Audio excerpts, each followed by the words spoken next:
everybody. How y'all doing tonight?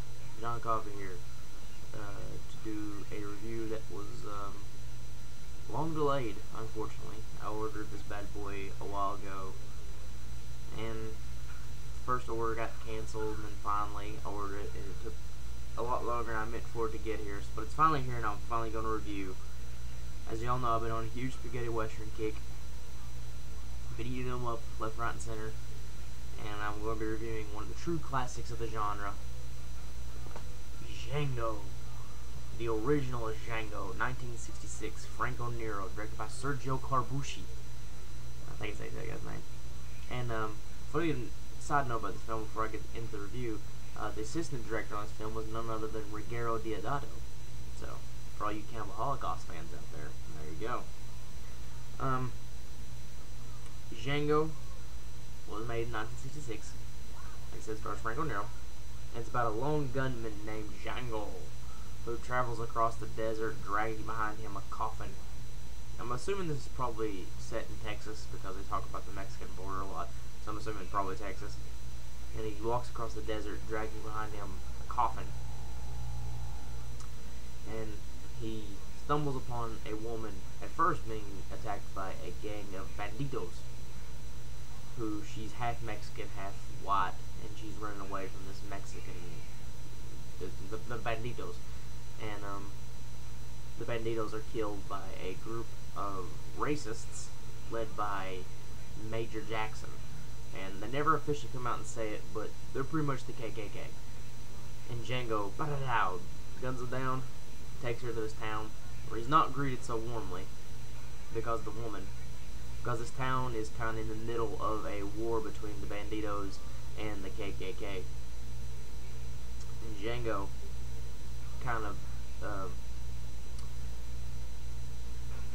to do a quick sum up of it, basically Django gets in the middle of it.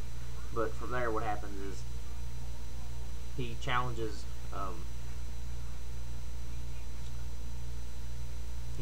Major Jackson. I'm trying to do this without spoiling anything.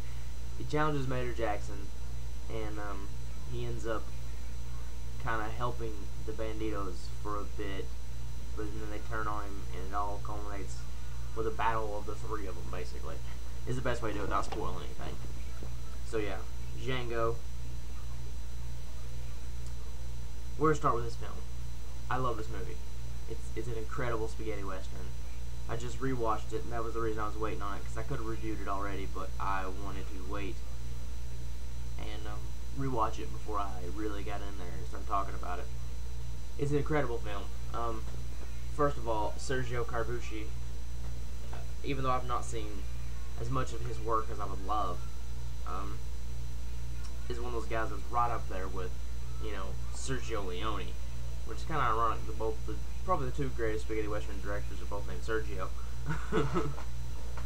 And he does a fantastic job. The visuals of this film are just stunning. The long pans. The opening of this film is just incredible. That song kicks on, Django, Django, and he's dragging the coffin across the desert. It's just truly remarkable. And if you've seen Quentin Tarantino's Django Unchained, you'll notice that he actually he kind of took the opening of his movie from the original Django, and instead of carrying a coffin and slave owners marching the slaves across the desert and all the other places. And he also took the font from this movie as well. The font for Django Unchained is pretty much identical to the font that they used for the credits in this Django. The opening sequence is just great. Like, he's just traveling across the desert with that coffin on his back. It's so cool, so awesome, with the music just blaring in the background. I actually went on iTunes and bought it right after that sequence. Like, God, this song is just so cool. If you don't know it, look it up. It's awesome. I love it. Franco Nero is your star in this film, and he's awesome. It's always been strange to me that, like, he never got as big as, like, Clint Eastwood. And it's understandable because he's not American. His English isn't as good as Clint Eastwood's, Clint Eastwood was American. But he has the look, he has the acting chops, he especially has the look. Like, there's a lot of sequences where he'll have his head down and he kind of just leans it up, and he's got these piercing blue eyes. He's very, very good in this film. And he's kind of that stacking block. Like, this film was made in 1966, just a year after For a Few Dollars More. And Django is like, you know, you listen to Tom Savini when he talked about after making Dawn of the Dead, and he saw Zombie, and he was like, okay, now this is where we have to go. And that's how I kind of feel about Django. You know, not saying this movie's better than Fistful of Dollars or For a Few Dollars More. I would never say that. I think Sergio Leone's films are the best spaghetti westerns of all time. But this is the film that really kind of pushed spaghetti western past those two films and really kind of exploded it into its own genre. It really kind of pushed the boundaries of the violence of the film as well. It's a very brutal film. They don't shy away from the violence. You got scenes of people getting their hands crushed, getting their ears cut off. When someone gets shot, you know, a lot of times there's just a oh, and they fall over. But sometimes it's a boom, and you see the explosion and the squib. So it really kind of pushed the boundaries of, you know, what was good, what was okay for the times. If what I understand about Sergio Corbucci, like I said, I've not seen as much of his work as I'd like. I own a couple more of his films. Run Man, I believe he did Run Man Run. I'm positive he did Compañeros or Compañeros or whatever. But he's done stuff like The Great Silence as well. And when you hear about Corbucci's film, is like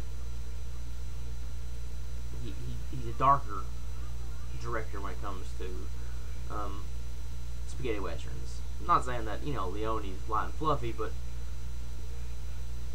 Django works for it in this movie. Nothing is given to him on a silver platter. It's not like in the final standoff. And again, not to say that this film is better than Good, Bad, and the Ugly. Good, Bad, and the Ugly is my favorite spaghetti western. Well, Once Upon a Time in the West and Good, Bad, and the Ugly are kind of, you know, back and forth there with my favorite spaghetti westerns. And in that film, when the all three get to the final duel, they're all in, you know, relatively okay order, and it's a fair fight. Django at the end of this film is a bloody mess, and I won't spoil anything else, but and it doesn't have your typical happy ending. It's a little darker, you know. There's a few characters that get killed that you're like, oh man, you know. I don't know what else. I mean, like, it's a film that, like, I know I have to watch myself because I could easily just come on here and just start spoiling everything. And it's a film I want everybody to experience the way that this film deserves to be experienced. And it's cold.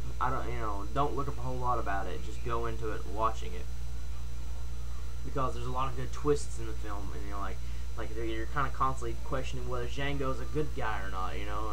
And even at the end of the film, you're questioning it.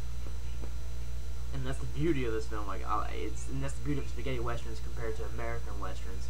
You know, like your John Wayne films. I'm not putting John Wayne down. I'm not a big John Wayne fan, but you know, I don't want to discredit the guy's work. You know, he's the good guy. He's the marshal. He's the sheriff. These spaghetti westerns, these gunslingers and these bounty hunters are your heroes, but they're not necessarily good guys. Like, you know, Clint Eastwood shoots somebody in the back. You know, up until that point, up until like A Fistful of Dollars, that was unheard of. You know, the good guy shot somebody in the back. You know, and if you're a wrestling fan, westerns is where you got the black hat from, because the villains always wore black hats. That was just how it was in the westerns. But you know, these spaghetti westerns, you know, Django's got a black hat. Is he a bad guy? Not necessarily. Clint Eastwood wears a black hat. Is he a bad guy? No. Is he a good guy?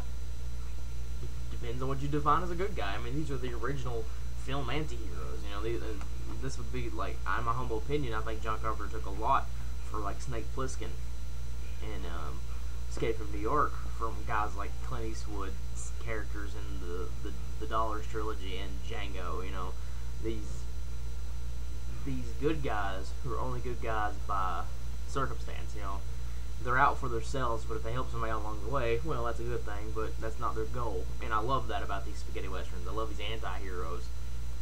Django, man, it's just such a phenomenal film, and it does not have Ennio Morricone's score, but it has a phenomenal score. And not just the infamous song, not just the Django, which I could listen to all day, but the score altogether is just great, and it all kind of plays off that song, and just the visuals and the atmosphere and the acting. I mean, the dubbing is but everything else about this film is phenomenal. It's one of my favorite spaghetti westerns of all time. It ranks right up there with Once Upon a Time in the West, Fistful of Dollars, Before the Apocalypse. I mean, it's right up there with the best of the best. And I'm no expert on the genre. You know, I have not seen every spaghetti western ever made. I'm doing my best to get around to seeing every spaghetti western ever made, but I still like a lot of the classics. You know, like The Great Silence. That's a movie I've been tracking down for so long. Sergio Corbucci's another one of Sergio Corbucci's spaghetti westerns. That's one I want to see very, very badly. Yeah, Django is a phenomenal film. If you have not watched it, go out there and get your hands on a copy of this film. It's well worth it. And the Blu-ray, get to the Blu-ray. It's a good transfer. It's a really good transfer. Almost too good. You can see a lot of the film grain in it. It's so good. Like, it really pops. But this is a completely uncut version of the film, and there's some rough spots in the film. There's some spots of films where the quality not necessarily dips, but some of the imperfections become more noticeable. Like, some scenes get kind of grainier. It's still a really good transfer in that scene, but the scene looks not as crystal clear as some of the other scenes. It's a good transfer. I'm really happy with this Blu-ray. And it has Django, the one and only, interviews with star Franco Nero and the assistant director Ruggero Deodato. The Last Pistolero, starring Franco Nero, and a Western Italian style, a 1968 documentary about the spaghetti western phenomenon containing interviews with directors Enzo Castellari, Sergio Salomia, and Sergio Corbucci. International trailer, Italian trailer, and Franco Nero intro. So, if you're interested in this film at all, or if you love this film, this is the edition to pick up. Grab it. It's well worth it. You're not going to be disappointed. Django, the original Django. Go grab this. It's well worth it. I'm John Coffey, and I'll see y'all next time.